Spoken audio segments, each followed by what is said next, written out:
Our adventure began with a strange light falling over my home island of Zinkenstill.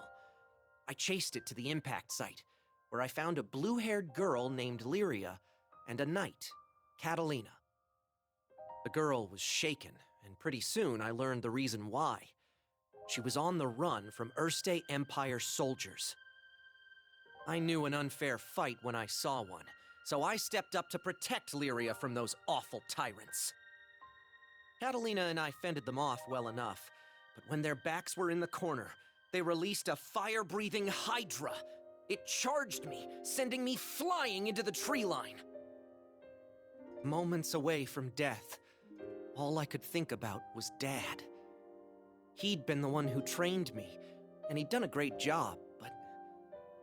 well, who expects their son to get attacked by a five-headed horror? He was going to be devastated. So, it's all over. Just as I began to sink into darkness, a gentle light enveloped my body. Lyria, wreathed by a mystical halo, was floating above me with her hand outstretched. She explained that she was going to merge our life forces. Fortunately, it worked. From that moment forward, Lyria and I would be inextricably linked. Looking into her blue eyes, I knew I had nothing to fear, not even death itself. Two people, one life, a greater whole. Lyria had taken a huge risk to save me. Now, if one of us got hit with a fatal blow, it was curtains for both. And that thought awakened in me a desperate hunger for survival, for life. The next moment, Lyria and I felt this reverberation of power.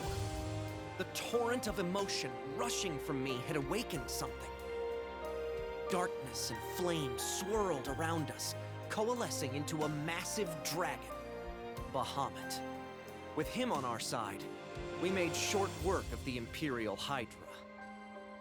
Now that their trump card had been blasted into oblivion, the Imperial Army had no choice but to run. Sometimes I wonder what would have happened if I hadn't chased that light. No Lyria, no lifelink, no adventure. Man, I probably wouldn't even have set foot off of Zinkenstill. Fate's a funny thing, isn't it? Since meeting Lyria, we've seen our fair share of joy and happiness, and pain and suffering. But the Grand Cypher crew doesn't buckle under pressure. We'll take on anything the journey throws at us. No regrets.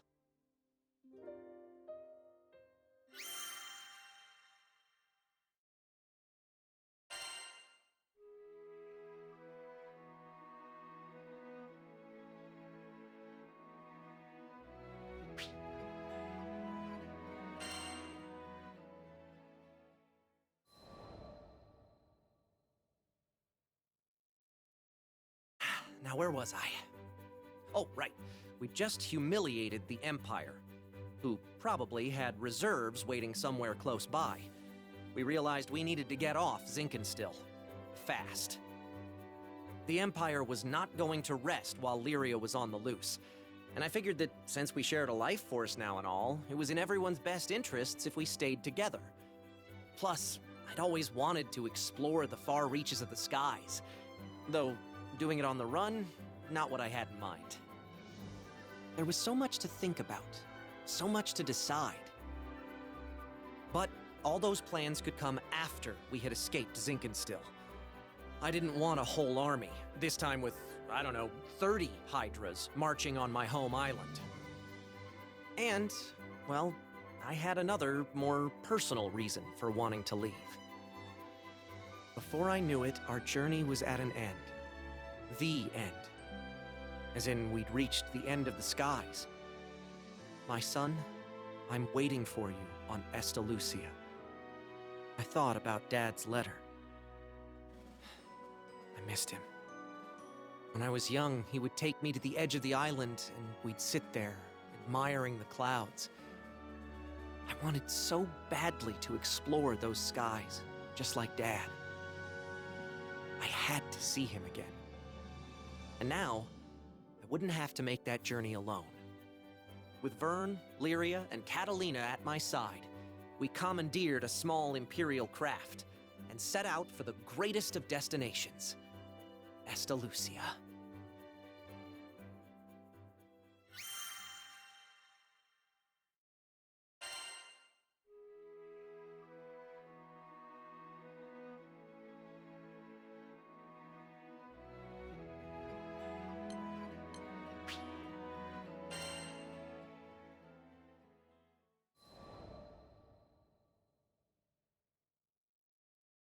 From the moment we left Zinkenstill, our adventures were hectic, to say the least.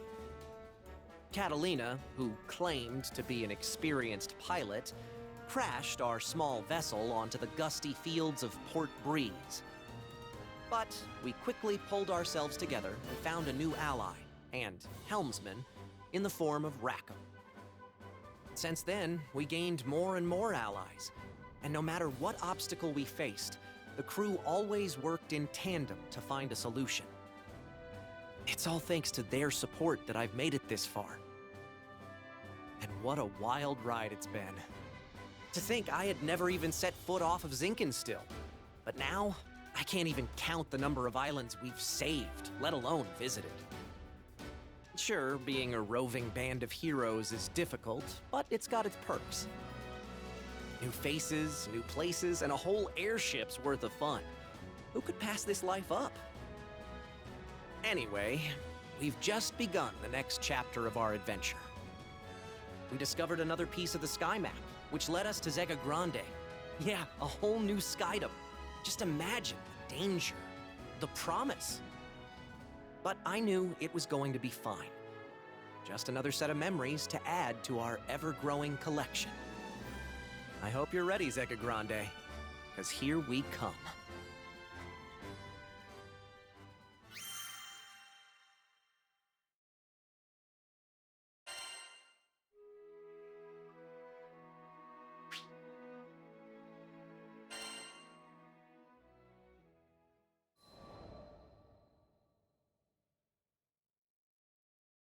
Skyfarers, we need your aid! Goblins! Goblins in Tempeal! We were at the dock in Folca, taking care of landing procedures, when a panicked old merchant rushed toward us. In between his wheezing, he explained that a shipment of relief supplies headed for Tempeal had been intercepted by monsters. Tempeal reminded me of Id and how he had totally beat our butts. It was embarrassing, yeah, but what's worse, it reminded me of losing Lyria. Tempeal, huh? Maybe this time around I can actually help out. That wasn't Vern's usual peppy tone. He was probably reliving those bad memories, just like me. I guess after you've spent as much time together as we have, you pretty much share a brain. It wasn't going to be a fun journey to Tempeal for either of us. But we were Skyfarers, and desperate times called for brave faces. Anyway, goblins. Smart. Fast. That meant we wouldn't have the luxury of time. We needed to throw together the minimum amount of supplies needed for the journey and head out. I turned to Vern so we could discuss game plans, but then I saw his ears were droopy. If we're fighting goblins, then we should have them licked by lunch. Something was wrong, but with the hasty flight preparations, I couldn't spare the few minutes to investigate. Pull through it, Vern, I thought. We need you.